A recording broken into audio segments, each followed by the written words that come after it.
So welcome to this evening's program, Breathe Easier, Reducing Your Risk of Lung Disease, which is hosted by the Meyer Cancer Center Office of Community Outreach and Engagement. My name is Brooke O'Neill, and I am a nurse and program coordinator for the lung cancer screening program at New York-Presbyterian-Weill Cornell Medicine. I'm excited to be introducing our speakers this evening, as well as moderating the question and answer session at the end of the evening. I'm joined by Kelly Jack, the program manager for the Office of Community Outreach, who will be assisting me with your questions. So I want to just take a moment to help orient you to the Zoom webinar interface. On the bottom right of your screen, you should see a Q&A feature that you can use to submit questions throughout the evening. So you don't need to wait until the end of the evening when you might forget them. You can go ahead and submit them throughout the night, and then we'll address them at the end. Please note that the camera and microphone features are turned off for all attendees, so this Q&A box is the best way to participate. While we encourage you to ask questions, we may not get to questions that are specific to your medical condition. Instead, we encourage you to consult with your primary care physician, especially if you are currently experiencing symptoms. We will share resources regarding primary care physicians at our sites and how to get connected with health insurance if you are currently uninsured. At the end of the evening, I know everybody's waiting for this, we will announce the winners of the 3 $25 gift cards. So we're going to get started if that's all right. I've had the pleasure to work with our first speaker for several years, and I'm thrilled that you have the opportunity to hear directly from my go-to expert on tobacco treatment. Stacy Leubansky is an adult nurse practitioner and nationally certified tobacco treatment professional at Weill Cornell Internal Medicine Associates. In addition to providing primary care, Stacy is the clinical director of tobacco treatment services at Weill Cornell and has been providing tobacco treatment services to patients at Weill Cornell NYP for over 20 years. She provides training in tobacco treatment as well to medical residents, medical students, nurses, nurse practitioners, and physician assistants at Weill Cornell NYP. So she will now speak to us about smoking cessation. Here she is. Good evening, everybody. My name is Stacy Leubansky, and I am the Director of Tobacco Treatment Services at Weill Cornell. I work over in the primary care offices on HT4, and I'm here to talk to you about the services we offer as well as about tobacco use in general. And I want to thank Brooke Crawford for setting this up for us. We always like discussing these issues with everybody. I like to start with this slide because I think it really hits home the issue of tobacco use, that it is really the only consumer product proven to kill more than half of its regular users. Pretty dramatic, but true. It is a leading cause of preventable death in the United States. Over 8 million Americans live with one or more serious smoking-related illnesses, and smokers do tend to have more medical problems than non-smokers, such as diabetes, lung disease, heart disease, hypertension, and such. But it is preventable, which is the main point I'm trying to make here. It's responsible for about 400,000 deaths per year in the United States, deaths that can be attributed to cigarette use. It is a huge burden on society and people in general, the consumer in general, and pretty much any condition can be linked to cigarette use. So that's the bad news. The good news is that really most people do want to quit. 70% of smokers really do want to quit deep down inside. More than half try to quit each year. 70% of folks do see a healthcare provider once a year, and that's the time to bring this issue up. Hopefully the provider would mention it to you. Even a little bit of counseling makes a difference. And treatment and counseling together can double and triple a person's quit rates and their ultimate success in being able to stay quit.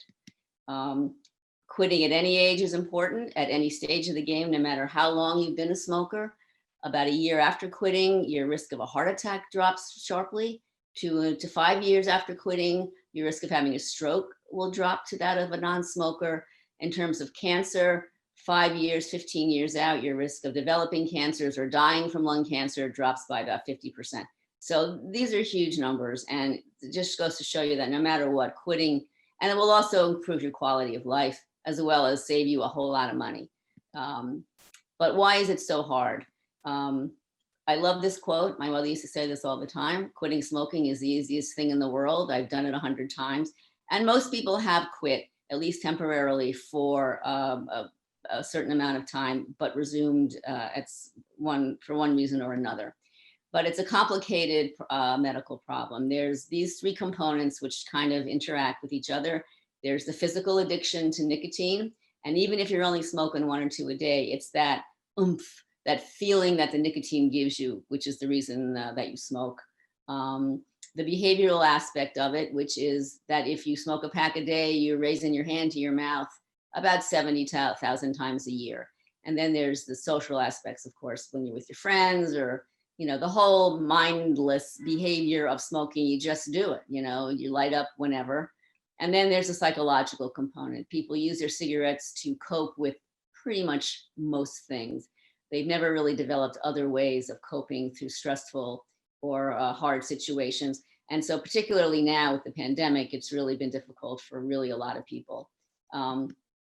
So we try to help people identify the stressors in their lives and the reasons that they smoke, and to help them through it. I like this slide because it really epitomizes what a smoker is. I want to relax, but I want to relax better and faster, and I want to be on the cutting edge.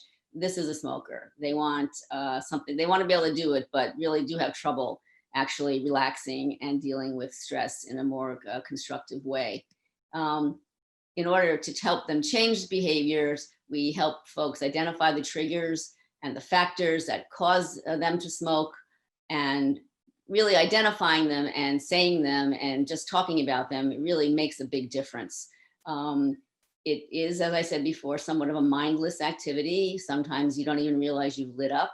The coffee, you're bored, you're stressed after a meal, on the telephone. These are all things that people tend to just pick up a cigarette and smoke. Sometimes people will tell me that they look at the ashtray and there's a cigarette burning and they don't remember lighting it. And so these are issues that we help discuss with them. And we do encourage what we call mindfulness practices, which I know is a real catchphrase, but it really does help people change behavior. If you can just be mindful of what you're doing, pay attention to when you're having your cigarettes, and just, it should be on your mind almost all the time so that we can work towards changing the behavior. So that's part of it. And most of it, but I will say that the medications that are out there make it a lot easier for patients and will improve success rates a lot. Some people think it should be hard to quit smoking. We don't want it to be hard because we want people to succeed. And so right now there's still just 7 products that are FDA approved. The nicotine products on the left, the patch, the gum, and the lozenge, they're all over the counter. Some insurances do pay for them, but for the most part, they're over the counter. And then on the right, there's the products that are prescription. Zyban or Wellbutrin or bupropion has been used for a long, long time. On top of that is the nicotine nasal inhaler, and then the Nicotrol oral inhaler, which are great nicotine products that you absorb through the lining of your nose and mouth. And then of course, Chantix, which is the newest medication out there, which has been shown to show very successful in helping people quit. So any of these are first line, and we talk about all of the different options to patients. Oftentimes people will come in and tell us what they want to try, and if there's no reason not to try it, we go ahead with it. So because the best medicine for the patient, of course, for the person, is the one that they will take, right? So we do discuss it and come up with something that works for the smoker. So I was asked to spend a little bit of time on electronic cigarettes. That is a whole topic unto itself, but just briefly, this is what these things look like. They come in all shapes and sizes. They're quite fabulous looking, appealing. And you probably all know how it works. You inhale it, which triggers it to go on, and it heats up some liquid nicotine a little bit and makes a vapor, and you inhale and blow out vapor, not smoke. And there are some chemicals involved. That's basically what it does. It has some of the chemicals cigarettes have in them, however, not as much, a fraction of the amount. What it doesn't have, which is what the problem with cigarettes is, it does not have tar and majority of carcinogens found in traditional cigarettes because there's no smoke. And that's where all the bad stuff is. So in that regard, they are preferred. This, of course, is the bad guy that's in the press a lot lately, the Juul. It emits no vapor, which is the reason it's so popular. The little pods here are straight up liquid nicotine, looks like a flash drive. One pod is about a pack of cigarettes. And so if you puff on one of these all day, you're smoking enough nicotine that's like a pack. So highly addictive. As I said, no vapor. And the problem with this has been kids using it, high school kids and adolescents, and very addictive and terrible. And these are kids that have never smoked a real cigarette. And so the concern is that this will lead to them smoking real cigarettes, as well as it affecting their growing adolescent minds as far as addiction goes. So there's been some regulations. No longer can you get the flavored Juul pods or any of the e-cig flavors. And but it still is out there. Some adults do use it. Very difficult to kick. So I never recommend this, but that's what it looks like, and that's why it's so popular. So basically, it has been shown to help people quit regular cigarettes, and they're not as deadly as regular cigarettes, but oftentimes people will smoke their cigarettes as well as using the e-cigs. And at some point, hopefully a person will realize they have to quit their e-cigs as well. Sometimes they cause airway. They've been shown to cause some airway inflammation, and long-term effects are yet to be seen because it hasn't been around that long. But you know, who knows? It's chemicals that you're inhaling into your lungs. So it does have some potential for larger negative consequences. And of course, the biggest concern is that the kids. So I never recommend them. If somebody has them and they want to try them, I say, okay, but I really never recommend e-cigarettes. I think no one should be inhaling anything into their lungs. So that's it. As I said, it's a kind of a larger issue, but that's basically the bottom line. So as far as what we offer at Weill Cornell, this is our tobacco treatment program options. So as I said, I work over in the Helmsley Tower, 4th floor, and there's 3 of us that are certified tobacco treatment professionals that offer individual counseling. Vivian is our patient navigator, and she sets up appointments for us, and she is also certified. That's the phone number, 646-784-6641 if you want to refer yourself. And then Samantha Vagata over in lung cancer screening, also a tobacco treatment professional, does counseling in conjunction with lung cancer screening. And as I said before, we work at individualized plans with people to set up what will work for them. We provide follow-up, we can prescribe. We work with people's providers to make sure that we're on the same page. And I've had a lot of success with this. We can do in-person visits as well as telehealth visits, so that people don't necessarily have to come in regularly. But we do try to follow people for as long as we can. And then the group, right now, the group is on Zoom because of the pandemic. And right now it's essentially a support group that's kind of open door policy. I send out an email to lots of people that I have their emails every week to invite them. But we also do have a structured curriculum, which we worked with Brooke to set up. And it's very good if we can get enough people together to commit to 6 weeks in where there's assignments each week, and it's very structured, and it's modeled after the University of Mississippi program, but also the Fresh Start program by the American Cancer Society. All the programs kind of are the same, and it basically is tapering down until you have quit, with the support that goes with that. And so we're hoping to get this going again in a couple of months.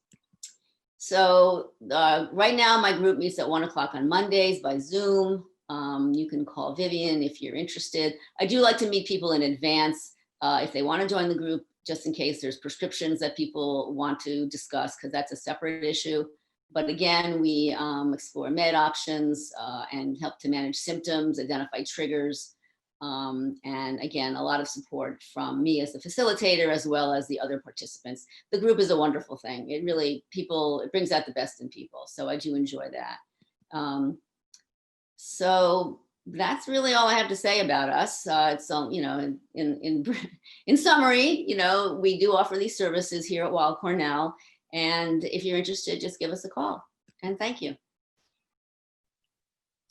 Thank you so much, Stacy. I know that was really helpful information for anybody that might be interested in quitting or has friends or family that might be interested. And really one of the takeaways that I think it's important to highlight is just that our services at Weill Cornell Medicine certainly try to tailor our curriculum and such to the individual and help that individual on quitting, that you don't need to do it alone. Quitting smoking can be very difficult, and there's a lot of support out there at our institution.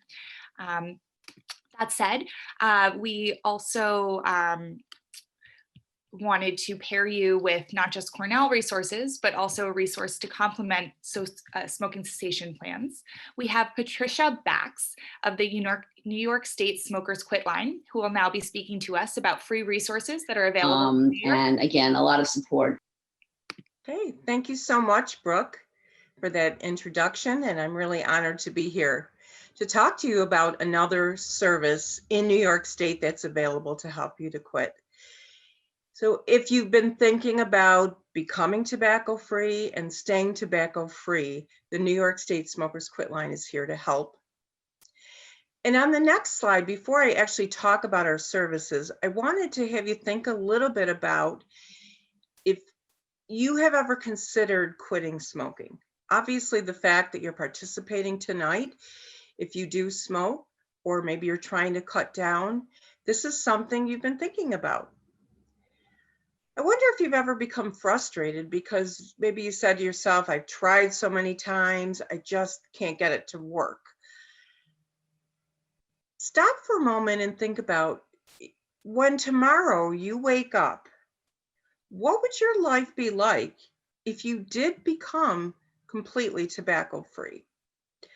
What would food taste like? What would smells be like? What would your friends and family say about the fact that you became tobacco-free?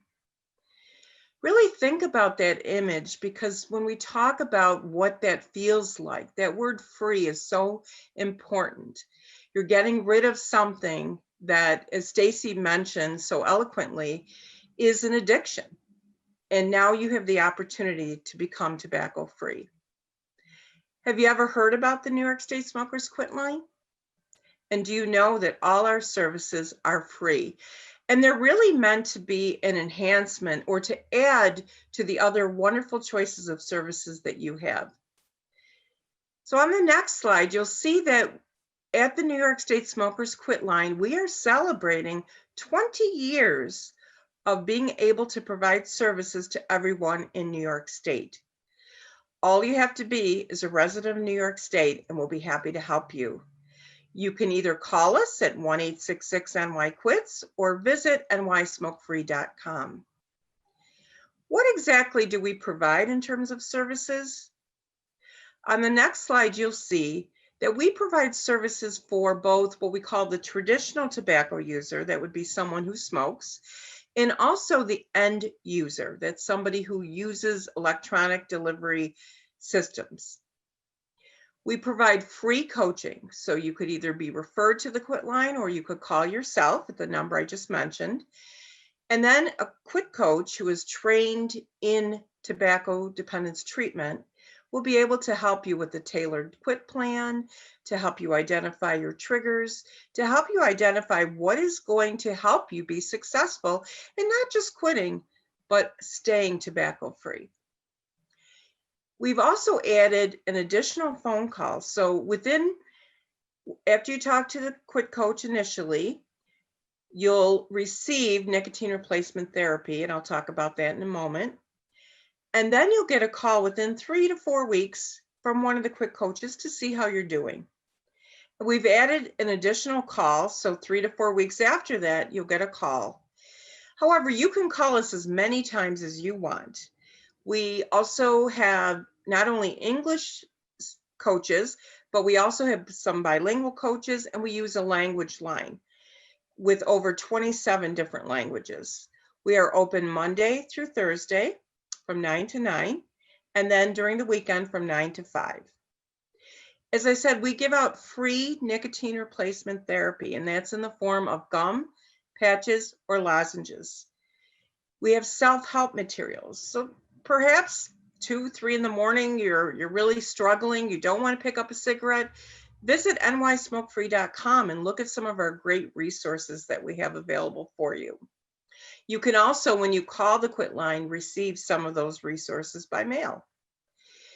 One of the things that we know and that Brooke mentioned is you're not alone in the quit process. So we have many opportunities, and we try to link you with the resources in your community, as well as the benefits that you can get through your health plan, and then local or healthcare programs where hopefully someday soon we'll be able to get back to in person. On the next slide, please. I am beyond thrilled to tell you that currently we are giving away a 3-month supply of free nicotine replacement gum. I know people are really struggling right now with COVID going on and some people losing their jobs. And maybe you're wondering, how am I going to quit smoking if I don't even have the money to do this? The Quitline is here to help you with that. And as I said, all you have to do is call us at 1-866-NY-QUITS or be referred by a healthcare professional to receive the free gum. We have a lot of gum to give away and it expires early next year. So please call us, share this information with family and friends. It's a wonderful opportunity, a kind of a once in a lifetime opportunity to help you and help others in your life to quit. Quit with family members, quit with friends, do a quit buddy. Now is the time. And on the next slide, it'll tell you exactly how you can do this. So if you are a tobacco user or you are vaping, call us directly at 1-866-NY-QUITS, or you can go on our website and apply. If you happen to be a health professional who's listening in tonight, you can actually refer patients. We have a patient referral program, which I'll talk about in a minute. And you can also tell your patients about the free gum offer.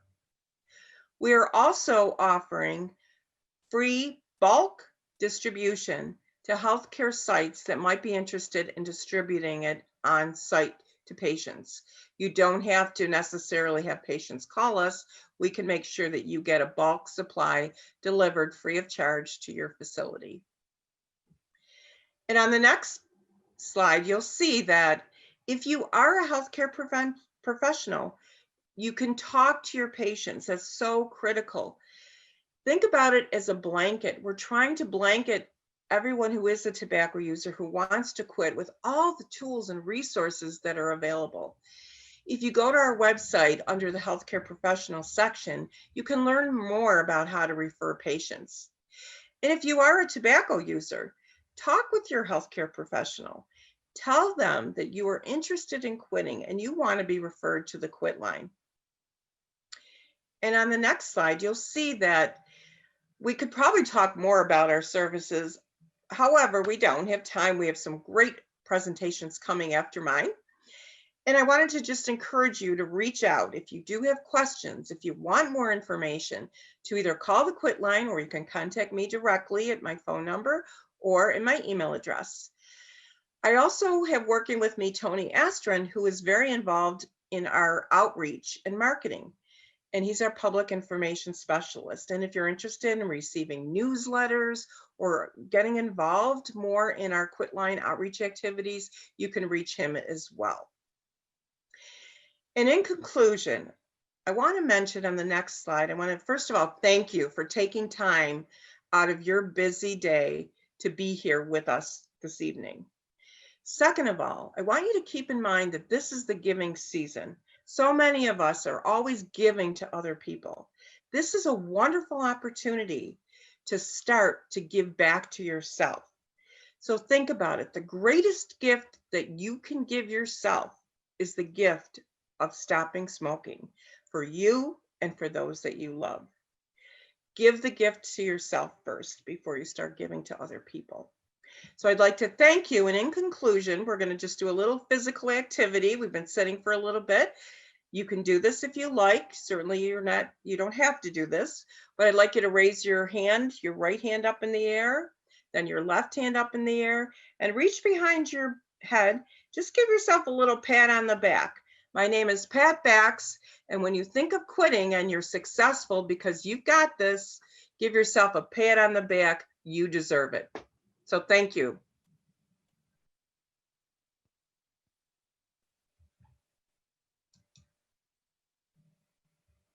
Thank you so much, Pat. I really love what you said there about giving yourself a gift. So If there's any way that our team can support you in that, by all means, please reach out. And then Pat also shared such great resources, especially the free nicotine gum as a tool to help you be successful. So I hope that you share these resources with friends and family as needed. To our audience, please don't forget to submit any questions you might have. I don't see any messages coming into the Q&A feature. It should be in the bottom right hand of your screen. It looks like some individuals are using the chat feature, but if you want to submit a question, please use the Q&A and we'll come back to them at the end of the evening. Next, I'm introducing Dr. Caitlin Seitz, a pulmonologist at New York Presbyterian Hospital, Weill Cornell Medicine. She considers it a huge honor to be caring for patients with chronic pulmonary diseases and to work in collaboration with other specialties to provide the best care for her patients. Dr. Seitz's areas of interest include asthma, COPD, as well as caring for critically ill patients and those who have survived critical illness. She also focuses on the specific needs of women with lung disease, including management of chronic pulmonary diseases during pregnancy and in the postpartum period. Dr. Seitz will now be speaking about the environmental triggers of asthma. So here she is. Hi, my name is Caitlin Seitz. I'm an attending physician in the Department of Pulmonary and Critical Care Medicine at Weill Cornell Medical College, and I'm here today to discuss the environmental triggers of asthma. So asthma is a disease where the airways become inflamed and narrow. What you see on the left is a normal lung where you have muscular tissue surrounding the small airways out in the outside parts of the lung. And this is a normal lining, and you always have a small amount of mucus there, and this is normal. In someone who is asthmatic, what happens is that this muscle tissue around the outside of these small airways becomes larger and swollen, and you have excess mucus production. So essentially what that means is that the diameter of the airways in a normal lung is much wider compared to in an asthmatic lung, it's much smaller and it's harder for the air to get through. Now, what this results in is the symptoms of asthma. So the inflamed and narrow airways cause the symptoms of asthma. And the symptoms are from this smaller airway. Here we have the asthmatic airway and then the airway during an asthma attack. Resulting from the tightened smooth muscle and the increased mucus production are shortness of breath, wheezing, chest tightness, and cough. And sometimes with the increased mucus, you can cough up phlegm. So the risks of developing asthma can be genetic, occupational, or environmental. So genetic factors are still being studied, but there definitely is a genetic link in asthma. There are occupational factors, people who work in construction, the inhalation of small particles can result in asthma. But what we're going to focus on today is the environmental factors that affect asthma. So the first environmental factor we're going to focus on today is tobacco smoke. So when a person inhales tobacco smoke, irritating substances settle in the moist lining of the airways. These substances can cause an asthma attack in a person who has asthma. In addition, smoke damages the tiny like structures in the airways called cilia. These are hair-like structures that normally work to sweep mucus and dust out of the airways. Since tobacco smoke damages these cilia, they're unable to work and unable to help get dust and mucus out of the airways, and they just accumulate there. The smoke also causes more mucus to build up, and as a result, this can trigger an asthma attack. Secondhand smoke, interestingly, is the combination of smoke from a burning cigar or cigarette and the smoke inhaled by a smoker. Inhaling secondhand smoke, which is also called passive smoke, may be just as harmful than actual smoking in patients with asthma. This is because the smoke that burns off the end of a cigar or a cigarette contains more harmful substances, the tar, the carbon monoxide, the nicotine, and others, than the smoke inhaled by the smoker itself. So again, it's especially harmful to people with asthma, and they can experience the wheezing, the shortness of breath, and the cough associated with asthma by inhaling secondhand smoke. And on top, we have a picture of a cigarette and what exactly is in a cigarette. So we have all these noxious substances in a cigarette that the smoker and also those surrounding the smoker can experience and inhale. Now, the second thing we'll talk about today is weather and outdoor air quality. So outdoor pollution is a trigger for asthma. Smog, also known as ozone, and soot can cause asthma exacerbations. Ozone is a gas, and it's one of the most common air pollutants. It contributes to what we typically experience as smog or haze, and it's most common in cities where there is a lot of traffic and cars. It's also more common in the summer when there is more sunlight and low winds. It triggers asthma, and it is very irritating to the lungs and the airways. And it is well known that the concentration of ozone is directly related to asthma attacks. It can also reduce lung function and make it more difficult for you to breathe. That's weather and outdoor air quality. In terms of other things in the outdoor environment, people with seasonal allergies can experience outdoor allergies. Most allergies are to pollens, trees, grasses, sometimes molds. So that's a common trigger too. And then changes in seasons are a very common trigger for asthma. Extremes in weather, such as bitter, dry cold, and then intense humidity can also be triggers for asthma as well. In patients who have food allergies, these foods can trigger asthma. So in terms of food allergies, many food allergies start in childhood, but you can develop them as an adult. Here I list the most common food allergies, but there are obviously many, many others. The most common ones being peanuts, tree nuts, milk, eggs, wheat, soy, fish, and shellfish. People who think they have a food allergy triggering their asthma are encouraged to keep a food diary to identify the foods that may be affecting you. And if you identify a food that may be affecting you, or if you do think you have a food allergy, it's often helpful to ask your doctor about seeing an allergist, because that allergist doctor can perform a skin prick test to confirm any food allergies.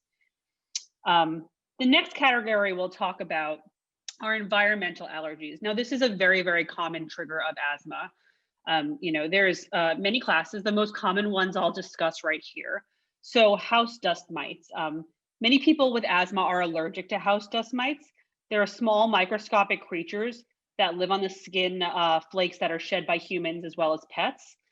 They thrive in warm environments, humid environments, such as mattresses, upholstery, pillows, as well as carpets.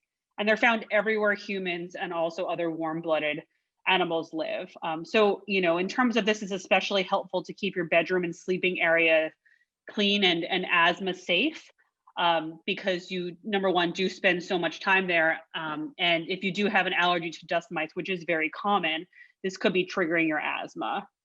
Another common environmental allergy are pets. So all warm-blooded pets, including dogs, cats, birds, and rodents, can make asthma worse if you are allergic to them. In pets, on all these pets, the flakes or scales from the skin, hair, or feathers of these animals, as well as dried saliva or urine, can make people start coughing or wheezing or getting itchy. And this is essentially your body's immune response recognizing these animal particles as invaders. And so what happens is you develop not only an allergy, but you can also develop asthma. And so what happens is, if you're inhaling all these dander particles, you can start wheezing and getting the typical asthma symptoms. Another common problem, especially in New York, is cockroaches. So the waste products from, and unfortunately the rotting bodies of these insects are triggers for some people with asthma. They are allergens and people who are allergic to them. And then molds. So molds are something that is often hard to see. Here we have a picture of some black mold in a house, but mold is often very hard to see sometimes. Molds produce spores that can be carried in the air, and if you're allergic to it, you can inhale it, and if you are allergic to it, it can trigger asthma type symptoms. They're often found in places where moisture is prevalent, so bathrooms, kitchens, basements, if they're particularly humid. Other things that can contain them are if you have a humidifier or a vaporizer that you don't clean properly, that can be a harbinger of mold. So all these environmental allergens, if you do have an allergy to them, can trigger asthma exacerbation. Common these days, strong odors and sprays can also trigger asthma as well. Aerosol sprays, such as hairspray, dry shampoo, or other sprays that are commonly experienced in hair salons, as well as beauty products, can trigger an asthma exacerbation. These are small particles that may be noxious and irritating to the lungs. Very common today, and very common in clinic these days are cleaning products triggering asthma. So Lysol is very, used widely these days, and many people are coming in complaining of asthma exacerbations in the setting of spraying these. So frequent use of aerosolized chemical cleaners have been linked to asthma exacerbations in cleaning professionals in the past. And more recently, exposure to cleaning sprays and products at home is found to trigger asthma in lay people as well. So it is known that this is definitely a potential trigger for asthma. And similarly, perfumes and these noxious smells can trigger asthma as well. These are also small particles that you can inhale when they're used. And then probably the most common reason for an asthma exacerbation that we see in clinic are colds and infections. So this is extremely common after getting an upper respiratory tract infection or a lower respiratory tract infection. Patients having asthma exacerbation. So respiratory infections are a common asthma trigger. What happens is the virus itself, and there are many viruses out there such as influenza, RSV, coronavirus. There's many coronaviruses, including this one, and we'll talk a little bit about coronavirus in a minute. But those actually can cause inflammation and narrowing of the airways. So how to avoid getting colds and infections?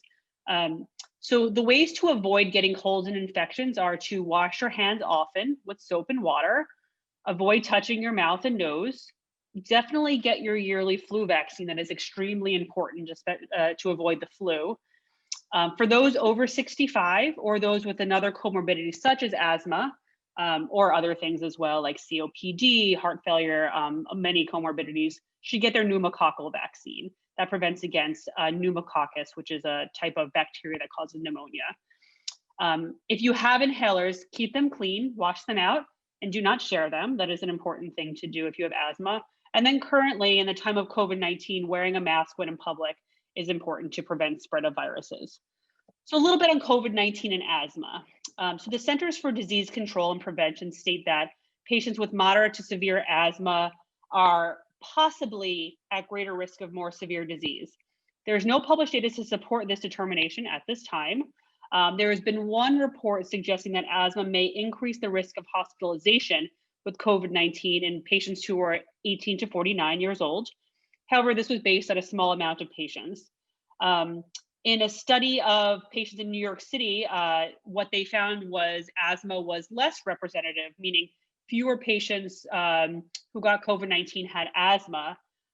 So they determined that this was not a risk factor. So right now, I think it's important to understand that this is a new disease and we don't really know much right now, but there is no definitive link between having asthma and having increased risk of getting coronavirus or getting more severe disease. That is why the CDC says it could be a risk factor. We just don't know. And then the last thing we'll talk about is exercise. So exercise is actually a potential trigger for asthma in patients who have asthma. So many people with asthma may experience difficulty breathing, cough, or shortness of breath and chest tightness when right after or during their exercise. This should not prevent you from exercising. Most people who obtain proper treatment are able to exercise whatever their exercise of choice is without limit. In fact, exercise improves your lung function, your cardiac function, your lung fitness, and enhances quality of life. So, if you do have asthma when you exercise, obviously, you should talk to your doctor and get treated.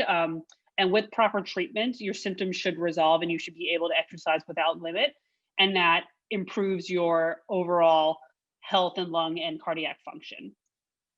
Other potential triggers, and I'm only going to talk about this briefly. So these triggers include certain kinds of medications and reflux disease. So there are certain types of medications like aspirin and NSAIDs that when taken by someone who has the type of asthma that is sensitive to this. And now, sometimes people with asthma are not necessarily sensitive to this, but there is a subgroup of asthmatics who could be sensitive to aspirins and NSAIDs and those kind of things. So those people, when they take aspirin, they might be particularly sensitive to that and develop an asthma exacerbation.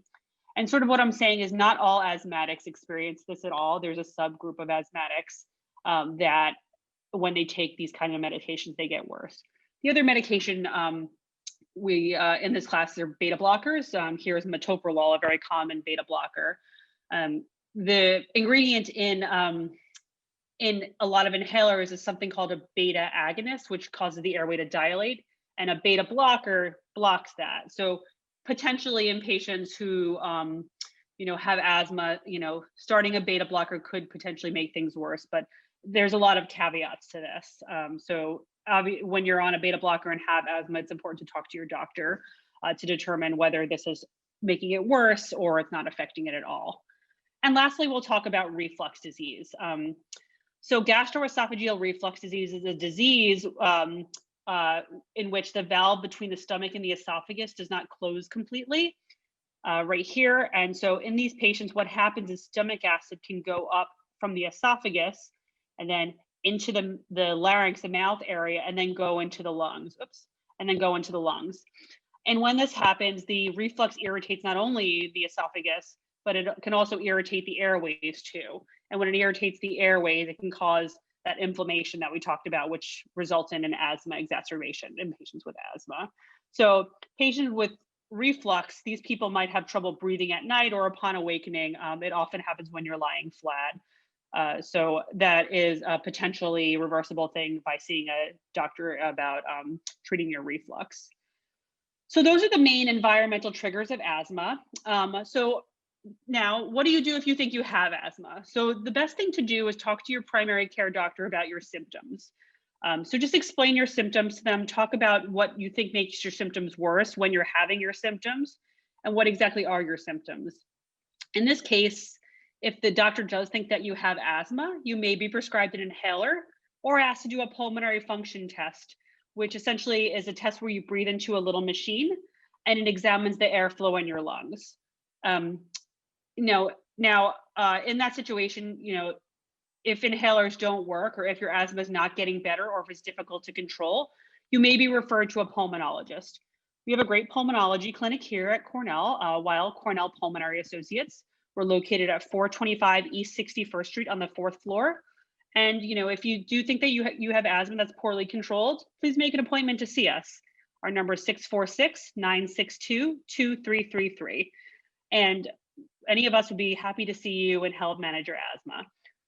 So thank you very much. And after this, we'll be having a discussion and taking questions. And it was nice to talk to you all. And I hope you all have a good day and breathe healthy. Thank you, Dr. Seitz. That was a really great overview of asthma and its triggers. I particularly appreciated your reminders about how to decrease your risk of colds and infections during this tricky time. I hope that everybody is taking notes on and coming up with some great questions for her at the end of the evening. Next, we're going to be hearing from Maria Spinelli, who is an adult nurse practitioner specializing in pulmonary disease within the Division of Pulmonology and Critical Care Medicine at Weill Cornell Medicine. Maria has been working with patients as a nurse practitioner for over 20 years. She is passionate about patient education and the importance of advocating for patients to ensure they receive the highest level of quality care available today. Maria works directly with patients admitted to NewYork-Presbyterian-Weill Cornell Medical College who have been diagnosed with chronic obstructive pulmonary disease, or COPD. As the COPD navigator, Maria serves as a resource for this vulnerable population to ensure that they receive the appropriate education and resources upon discharge. Maria will speak more about COPD and improving lung health in those with chronic lung disease. So here she is. Hi, my name is Maria Spinelli, nurse practitioner at Weill Cornell Division of Pulmonology. I'm here today to talk to you about COPD. Today, November is COPD Awareness Month, and orange is the color for COPD, which is what I have on today. why are we even talking about COPD? Well, you've probably seen the commercials, and many of you have wondered, well, what is that on TV for inhalers? So the COPD has become the third leading cause of death in the United States. This applies to both men and women. The disease kills about 140,000 people per year. And interestingly, in the last about 50 years, women have outpaced men as far as developing COPD and dying from it. So the other big diseases are heart disease, cancer, and stroke. And amongst those other diseases, we haven't made very much progress with COPD, whereas we've made a lot of progress with the others. So we want to advocate for more COPD education and to teach the public exactly what it is and what you need to do if you suspect you may have it. So chronic obstructive pulmonary disease stands for, is what COPD stands for. And it's a serious lung disease that progresses slowly over time and makes it very difficult to breathe. You may also have heard it been called many other names like emphysema and chronic bronchitis. Those are forms of COPD. Also very difficult to treat asthma, and something called bronchiectasis can be forms of COPD, but usually it's some emphysema and chronic bronchitis, and that's what we're going to focus on today. And ultimately, blocked airways make it really hard to get air in and out. So what happens in the lungs with COPD? Well, healthy airways, which I'm pointing to here, are elastic. So they're like a balloon. The air comes in, and then the airways just bounce right back and the air goes out. When you have COPD, the air sacs no longer bounce back to their original shape. They become floppy and not as elastic. And so when you breathe in, you have more trouble getting air out because you can see how floppy and big and enlarged and kind of useless many parts of that airway, that air sac become. And that leads to problems when we take in oxygen and we want to blow out the byproduct, carbon dioxide. It leads to issues with retention of that carbon dioxide and more symptoms of COPD. So then you might ask, what are the symptoms of COPD? How would I ever know? Well, very often all of you have heard of a smoker's cough or have heard it yourselves. And that's a frequent coughing with or without mucus. You can hear people complaining of shortness of breath, excess sputum or phlegm, a lot of bringing up stuff, feeling like you can't breathe, can't take a deep breath, maybe a little wheeze, you don't have as much energy, or you feel like, I can't walk as far as I used to. And so for the millions of Americans who have untreated COPD, or any of these little symptoms that are mild, they might not recognize, they might sort of accommodate, which is something we see frequently. Like rather than saying, oh, I have a problem, they'll say, oh, maybe I gained a little weight. Or, oh, maybe it's harder for me to walk. I'll just avoid that hill, or I won't take the subway stairs. So any of these sorts of things should clue you in that something's cooking and you should speak to your doctor. For the millions of people in this country who have COPD, as it progresses, it gets very hard to do daily activities. Like some of my patients can't even bend over and tie their shoes. That takes effort. So how does COPD affect the breathing? Well, you can see this cartoon. I think it's just an easy way to visualize what an airway and the alveoli, which is where gas exchange occurs. What normal looks like is on the left. You can see it here. Air goes in and out. What's the difference between bronchitis and emphysema? Well, I'm going to explain it to you here. It's really about location. So you see this is an airway. The air goes in, and then the gas exchange happens here at the alveoli, and then it goes out. But with chronic obstructive pulmonary disease, you have inflammation of this airway with lots and lots of sputum and just gunk that obstructs the air from going back out. With emphysema, you have this loose, baggy alveoli, that's really not as effective as it would have been. And so we know what we use is the inhalers that you get prescribed actually treat this airway. And for emphysema, many people require oxygen, and not all people with emphysema require oxygen, but as it progresses and gets worse, oxygen is the treatment for emphysema. Remember, with COPD, many people have both. They have a little bronchitis and a little emphysema, or a lot of both, but it's a mixed bag. So I have a lot of patients with COPD, and they like to refer it to as asthma. It's not asthma. Asthma is different. Asthma usually occurs in younger people. It doesn't have any relationship to smoking history, and it happens with triggers like dust or some sort of allergen.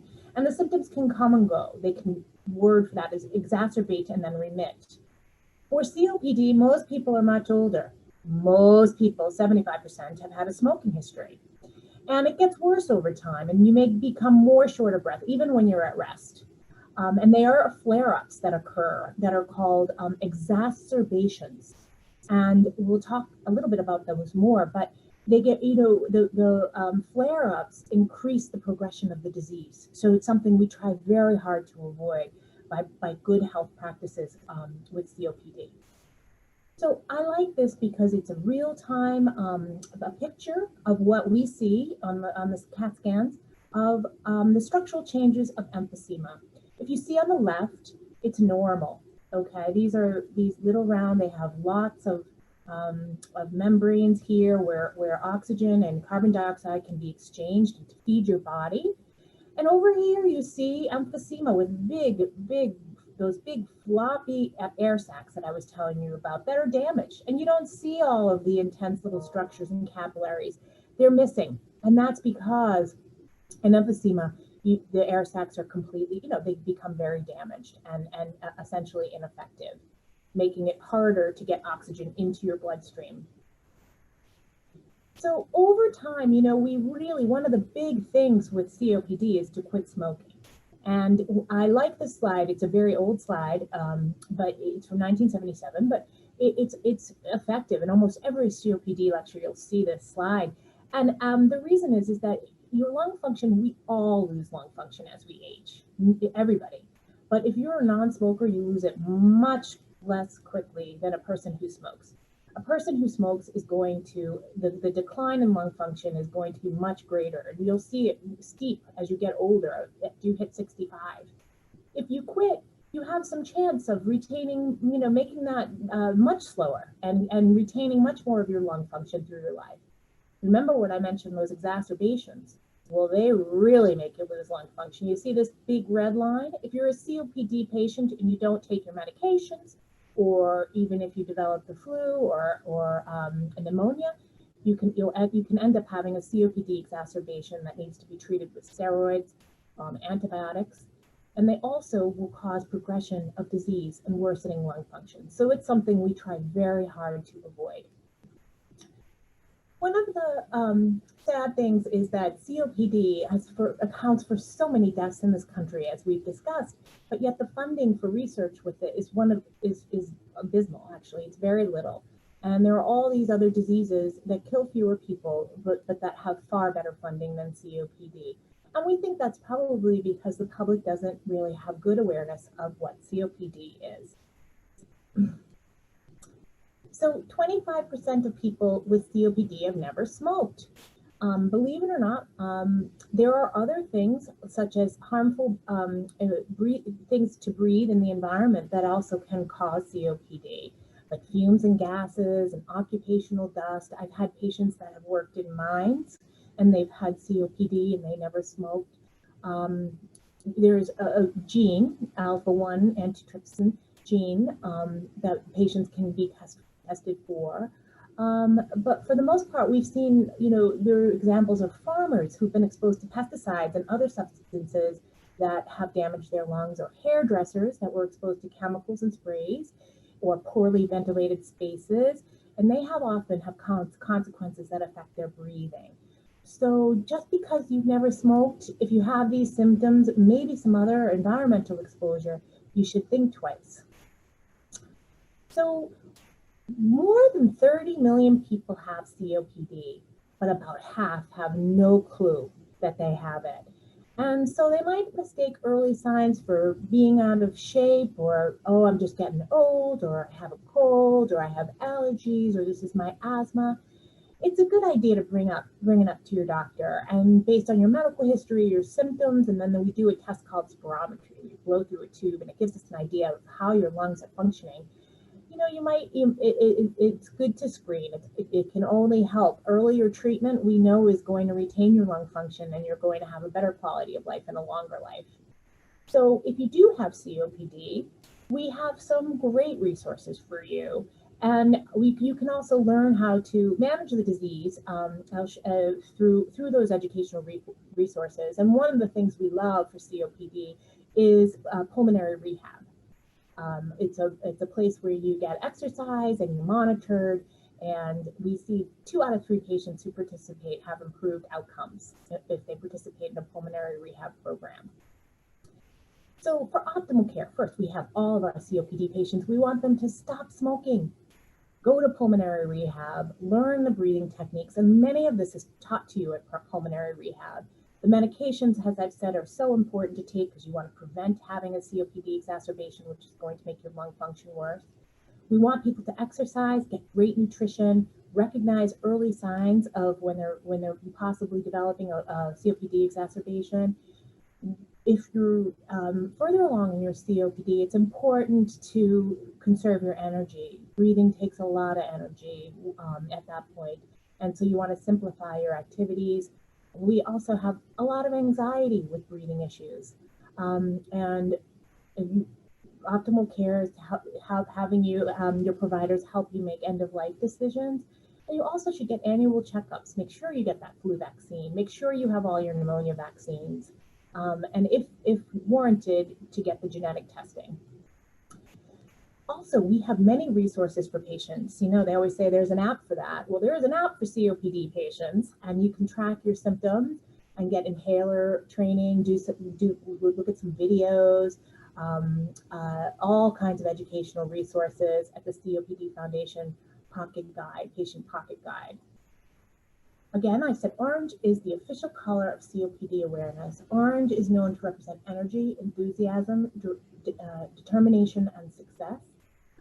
The EPA uses orange to tell us when there's unhealthy air quality for sensitive groups like people with COPD.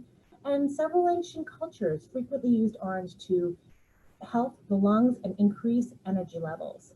So November, again, is COPD Awareness Month, but we can go orange all year. There's also a COPD patient-powered research network. If you have COPD and you're interested in finding out what kind of studies are going on, this is a wonderful registry to sign up for and to help move the research along. For providers and for patients and for caregivers, the COPD Foundation has all kinds of resources for you. They even have a social community online site where you can actually hop on and talk to other people with COPD. It's regulated by professionals who can give you great information. There's wonderful education materials. There's a COPD information line. Again, you can see what the research is. And I just highly, highly recommend that you reach out and find out as much as you can to educate yourself, to prolong your life and improve the quality of your life. Thank you. Thank you so much, Maria. That was a really helpful explanation. I know that it can get really confusing, the differences amongst COPD, asthma, emphysema, and you laid it out really well. I really liked your graphic showing the normal airways in comparison to those with bronchitis and emphysema. Also hearing about things like great resources like pulmonary rehab for patients. So our next phase of the evening, our speakers are now joining us for a live Q&A. So if you've not already done so, please enter your questions into the chat box, and we're going to do our best to answer them.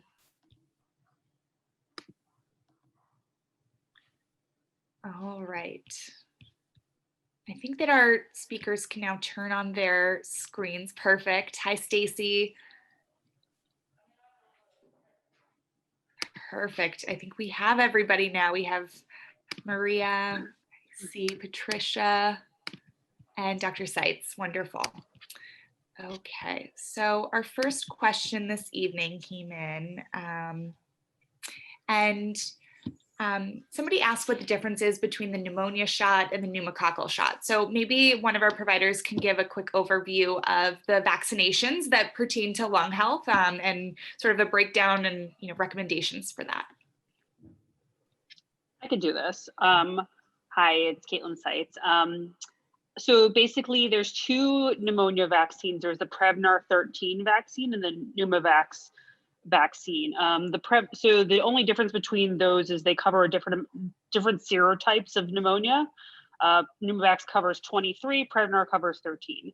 And in terms of which one to get, it depends on your age. So if you're over 65 and you have not been vaccinated for pneumonia at all, the recommendation is that you get the Prevnar 13 vaccine, and then you wait 1 year, and then you get the Pneumovax vaccine, and then you do not need any more vaccines. If you've already received the Pneumovax vaccine earlier, meaning if you've had some comorbid conditions, you basically wait a year. After that, you get the Prevnar 13 vaccine, and then you wait another year and you get the Pneumovax.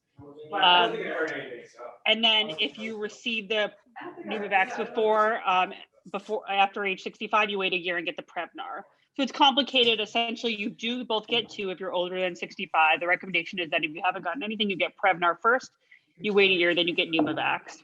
For those people who have underlying either lung, liver, heart disease, or diabetes, or are an alcoholic or a smoker, the recommendation is that you get the vaccine between the ages of 19 and 64.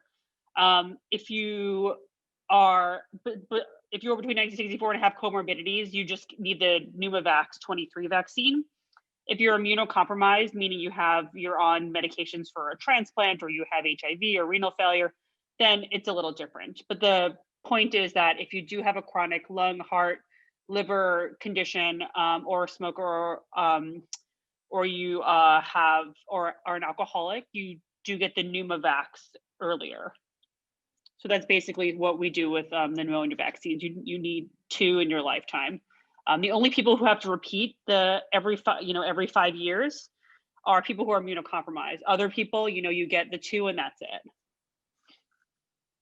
Thank you so much. And so let's say I'm a patient and I fit one of those groups and I want to get the vaccine. Do I need to go see my PCP or a specialist? Can I walk into a pharmacy and just get vaccinated? What's the right way to go about that? Yeah, so in at Cornell, all PCPs and like specialist clinics can give the Pneumovax back, either one of them. So you would just make an appointment. You can basically do a video visit, then come in for the vaccine. So it's pretty easy. I know all pharmacies, not all, many pharmacies do offer flu vaccines. I don't know if many of them offer pneumonia vaccines. Some do, but it's probably pretty few and far between. Great, thank you so much. All right, I'll move on to our next question. Just looking at this. I think that somebody was wondering, for an individual that might have breathing issues or challenges due to chronic lung conditions like COPD and asthma, and they were wondering what the best mask to wear or the best way to approach masking would be to help protect them from diseases like COVID and the flu. I'm not sure there's a perfect answer to this question, but just some guidance on, how to approach masking when you have challenges breathing. Best mask I would say to wear is the one that actually works for you. I'm noticing an awful lot of people who have the mask that's falling off their nose, and so it's actually not covering them, and that's not helpful. So I would say there are techniques you can use, like if you have eyewear on, to sort of tuck and you have a surgical mask that you can sort of tuck it underneath and then put that, put your glasses on over it so it sort of fits snugly. But you want to make sure, or you can take the ties and sort of double them so it's a little tighter, but you just want to make sure it covers you. That's the most important thing, because now we do know much more about the masks. We know it does protect us personally from COVID and other illnesses and pathogens, and then it also protects you from me per se. But you just want to make sure that it's not falling off your face. Thanks so much, Maria. So our next question is actually about sleep apnea. And someone was wondering about the relationship of sleep apnea and lung conditions like COPD. For example, does using a CPAP machine actually increase your risk for developing a lung condition? What that relationship is? Well, we usually want our patients who have COPD, one of the treatments is to get your sleep apnea treated to make sure that you're actually, not developing any periods of not breathing during the night. That'll actually help your lungs, not hurt your lungs. Anyone else can add to that? Yeah, I mean, and then the thing is that, yes, it can only help you. The issue is you have to clean it. So you have to clean the tubing in the machines. And if you don't clean it, that can increase your risk. So you definitely have to do that.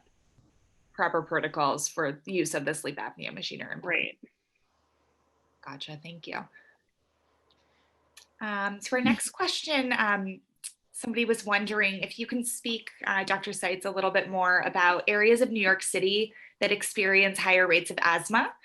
So what may be the reasons, and maybe help remind individuals how to approach and control home allergens that are common. Yeah, so I mean, in terms of places that experience high rates of asthma, oftentimes it is tied to socioeconomic status. A lot of that is kind of hard to tease out, but a lot of like allergens at home, maybe some genetic risk. It's kind of hard to tease out exactly what why that is. I know there's a lot of studies going on, especially in children in a lot of big cities and schools. But yeah, I mean, a lot of it has to do with pollution, just living in a place where there's a lot of traffic and cars, like a lot of allergies, cockroaches, dust mites, things like that. In terms of the best way to clean, to keep your house clean, essentially some people will basically hire people to come in to do an allergen cleaning. That's often out of a lot of people's realm of price or ability. One thing you can do is just, limit carpets. Carpets are definitely areas where there's a lot of dust or, particle accumulation, especially if you have pets. If you do have a pet and you think you might have an allergy and you don't want to get rid of that pet, we often recommend you keep that pet in one room or keep that pet out of the bedroom. That's often what we recommend. In terms of, other things, I mean, there are lifestyle modifications you could make in terms of, maybe not doing the hairspray or, in terms of cleaning products, don't try to limit those or use the wipes if the sprays bother you. But yeah, I mean, keeping the apartment clean of dust and pet dander is something that is very helpful. And in terms of cleaning it, we often recommend someone else in the family try to do that, because for someone with asthma to do that, when you clean, you're actually sometimes getting those particles in the air, and that can make your asthma worse. The other thing is, there are HEPA filters you can buy online that sort of filter out particles based on your room size. Those are helpful for some people. So that's something else you can try as well. That's great. Thank you so much. So I wanted to check in maybe with Stacy a little and go back to the tobacco treatment talk a little bit. For example, so let's say I have a friend or family member that is smoking, you know, do you have any suggestions for how to speak with them about the possibility of quitting and stopping? And I know this time of year, everybody talks about New Year's resolutions and stuff, but just wondering if you have any suggestions about how to bring that up. Yeah, I mean, family and friends speaking to you about it, it's sort of a double-edged sword. You know, they have the best intentions, but sometimes it's seen as nagging, and so you know, I tried, you know, our approach is really to try to be supportive of the patient and of the person. And, you know, frequently I'll tell the residents that I work with, the physicians that I work with, you know, if you want me to go and to meet the patient before you refer them, because oftentimes they'll get referred and they won't come, or they'll tell their doctor, yeah, I want to quit. But when they are referred, it's not so much. They just want to make their doctors happy. So, you know, I try to, you know, keep it light, not as light as you can, and show them that we're there to help them and support, not judgy. I think it's the judgment thing. And, you know, in terms of family, I mean, oftentimes I'll see people that, you know, the grandchild is coming and you cannot touch the grandchild if you're smoking. And so there's those conversations, which are actually very motivational. So, you know, it is a hard one. Even when we were doing the groups in person, sometimes a family member would accompany the person, or the friend. But it is hard. And I think if someone has a buddy that is a smoker, it's a little easier to work together, like you said, you know, to have someone that you can do it with together. But it is hard. And I mean, although in this day and age, you know, if you're smoking, you're kind of a pariah. You know, and people pulling down their mask to have a cigarette, you know, there's that going on. And, but it is hard. But I think the whole thing is to be supportive, try not to be judgmental, try not to nag, and try to understand the person that's helping you, that they really do have your best interests at heart. But it is hard. It's hard for everybody. And, I will say that, you know, the COVID situation for some people has been an impetus to quit. And first of all, they don't want to go to the store to buy them. And also the risk of developing COVID, you know, it's been shown in smokers, you do worse. And, you know, if, you know, you're smoking, you don't want to increase your chances of something bad happening to you. So there has been that, but it's hard. It's hard. And Pat will tell you it's hard. And but we're there to support. And the New York State Quitline is a wonderful, you know, if you're not ready to commit to coming to me or coming to us, the New York State Quitline has really been there, tried and true forever and ever. And we try to encourage patients to, my handouts are all from the New York State Quitline that I've had, that we, you know, Brooke, the ones we developed. And so we all do try to work together to help these folks with this problem so they don't get COPD, Maria. Just to echo what Stacy said, I think that just that a supportive approach rather than judgment goes a lot farther, because a more judgmental and forceful encouragement can sometimes, you know, encourage people to develop resistance if they're not quite ready. Exactly. So yeah, and again, if you have a hard time talking to them, you know, you can just suggest that they speak with their providers who are used to having these conversations. You know, Stacy and I do a lot of the tobacco treatment and we don't bite, right. You know, we haven't bitten a patient yet. We're not right. So and, you know, I tell the residents and the attendings, you know, even if you just say, do you smoke? Even if it's just a couple of sentences, every time you see them, it does hit home and it helps them. And if you can refer, if you have resources that are readily available, it makes it, that's always been the kind of the barrier. The physicians will see the patient, but they won't want to know what to do with them, you know, after they say, oh, you should quit, but I don't know what you should do. And we're there to help them with that. And because it can be a very time consuming visit. That's the other thing. Just, you know, we spend a lot of time with the patients, as I'm sure Samantha does too, and over in radiology, because there's a lot of things involved with smoking, and we really do try to help people get through it. You know, we try to not have them beat themselves up about it, and move forward. And people that have tried to quit in the past and have had some success in the past, we try to focus on those things that they have done it, they've done it before, they can do it again. Right. Maybe Stacy, you and Pat can talk a little bit more about how nicotine replacement works. I know Patricia mentioned the great resource of getting free gum. How does that work? How are patients supposed to use that? And I know it's an individual thing and you should be speaking with a provider about it, but can give us a basic breakdown? Pat, Sure. you want to talk? Go ahead. I can start. I just want to thank you, Stacy, for the kind words about the Quitline. And yes, we do work together. Yeah. That's really what it's all about, because one size doesn't fit all. And some people don't want anybody to see them. So the Quitline might work better than maybe a Zoom support group. Something like Correct. that. So Yeah. there is something for everyone.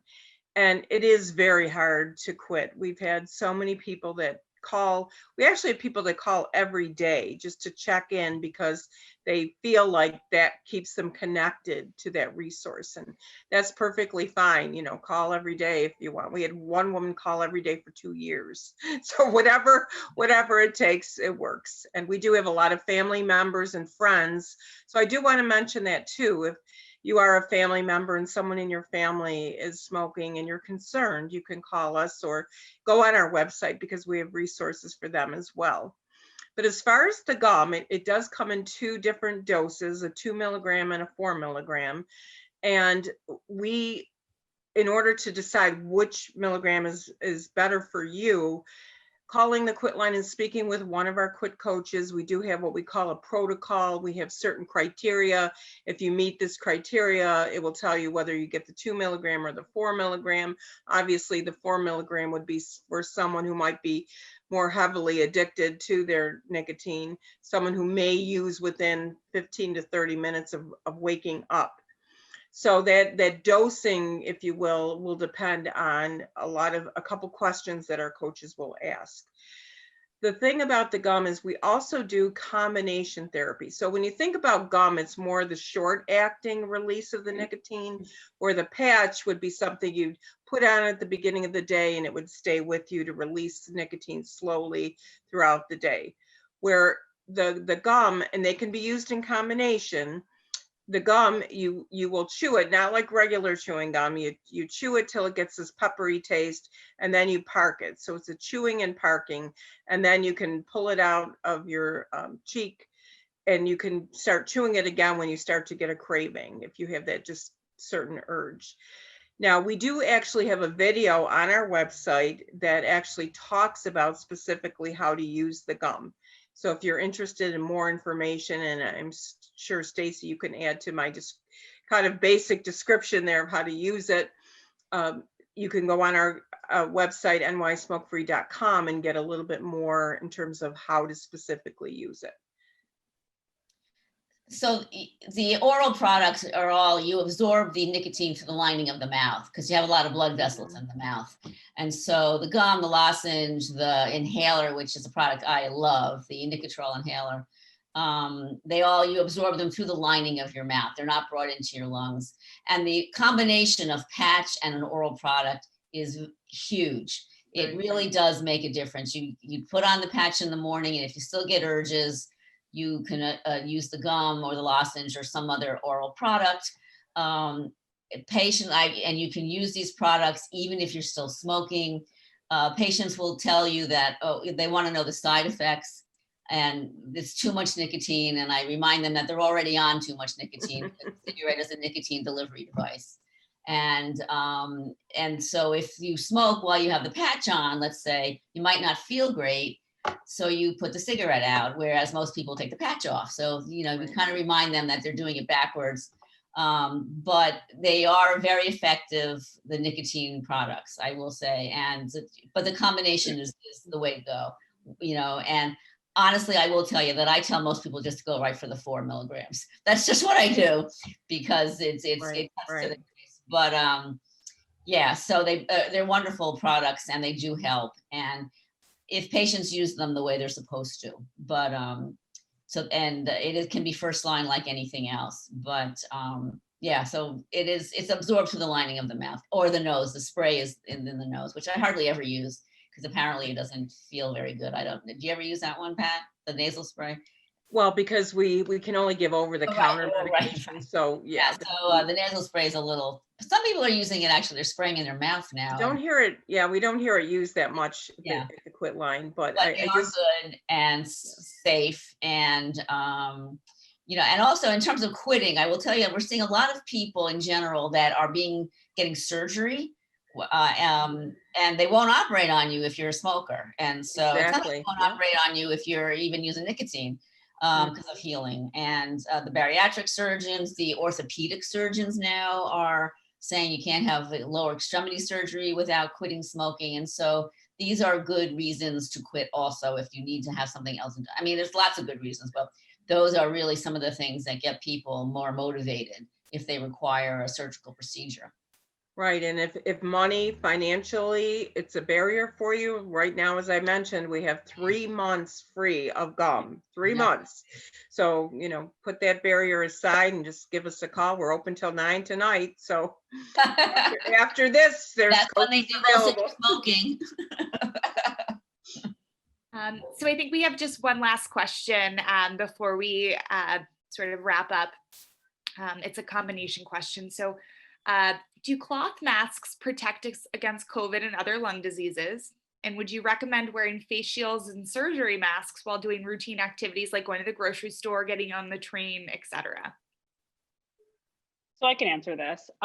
In terms of are cloth masks effective, it depends on how the fit is and also the thickness. So basically most of the cloth masks on the market are double layer fabric, and they're mostly made of cotton. So if you get a cloth mask, what the point of any mask is to basically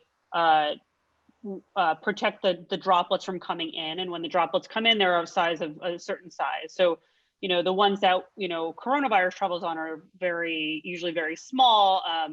So most cloth masks, I think filter up to like 80% of those droplets, which are about 10 microns, which is very tiny. So I guess the main thing is if it fits you well and it is double layered, it is probably very effective in preventing coronavirus. In terms of, do you need to wear a mask when you go to the grocery store? The answer is yes, I would definitely wear a mask. You know, coronavirus is spread through respiratory particles and small ones. So when someone speaks, when someone obviously coughs, when someone, you know, many things, you know, can spread. When someone opens their mouth, they can spread respiratory particles. So I would protect yourself by wearing a mask. In terms of a face shield, there's been no evidence that face shields really are super effective in preventing coronavirus. A mask is definitely the way to prevent it because it is spread via respiratory droplets that go into your mouth and also can go into your nose. Obviously, yes, some can go into your eyes, but you know, the mouth and the nose are the main vectors. Thank you. And this question you sort of already answered, but just to clarify, because a patient or an attendee asked, so if somebody's smoking outdoors and you're more than 6 feet away from the smoker, but you can feel and sort of smell their smoke, are you at risk of getting COVID, I guess, through that tobacco smoke? A lot of people ask this question. The answer is we don't really know. So yes, smoke can spread coronavirus. It is, you know, in the particles that is spread by the cigarette, in the respiratory droplets that come out of it. You know, when someone, you know, the degree to which the virus can spread depends on how robust if someone's yelling or crying, or, you know, that could spread it further. When someone's blowing smoke, you know, it's unclear, but usually, I mean, the general consensus is that 6 feet should be fine.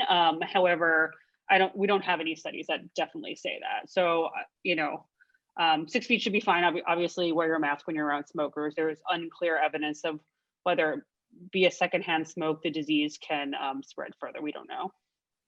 Thank you. Yeah, we still have a lot to learn. Respirator masks that people wear are really not recommended either because they're good for you as the person, because your air can go out, but you're spreading your air to other people. And so those are really not the way to go. Although it's more comfortable for breathing, they're really not good to be using in general. Yeah, thank you for sharing that. I'm just about to wrap up. Is there anything else from our speakers that you wanted to mention that we missed? Okay, wonderful. So we're showing one last slide here that lists a number of resources from the NewYork-Presbyterian-Weill Cornell family. So here you can take down our smoking cessation resources at multiple campuses, as well as pulmonary resources. Thank you to Kelly and the Meyer Cancer Center for coordinating this great event and the webinar. And thank you to all of you who took time out of your evenings to attend. I really hope that the knowledge you gained this evening will help support you in making choices that promote your lung health and help empower you to engage in your healthcare because you really can move mountains with that. Before I announce the raffle winners, I want to remind our attendees that we will be hosting our third and final webinar tomorrow at 6 p.m. Thoracic surgeon Dr. Nasser Al-Torki will be moderating the event to answer the question, is lung cancer ever a curable disease with treatment? And just to add a plug, I'll actually be speaking with my colleague Samantha Vagata about the early detection of lung cancer through low-dose CT screening. So you get to hear from me again tomorrow. We have several great presentations lined up, so I encourage you to tune in, and a link to register will be put in the chat box. So Kelly, I'm just wondering if we have our raffle winners. Let's see here. Get a drum roll going. All right, so our first raffle winner is G. Agunwi, and I'm sorry, I'm probably not pronouncing your name properly, but the Ogunwyi. Our second raffle winner is S. Sangari, and our third raffle winner is D. Hughes. So we're going to be in touch with via email, via the address you provided when you registered. So congratulations to our winner this evening. And again, thank you for tuning in. I hope everybody has a great evening. Thank you, Brooke. This was great. Thank you. Everybody stay safe. Yes, be well.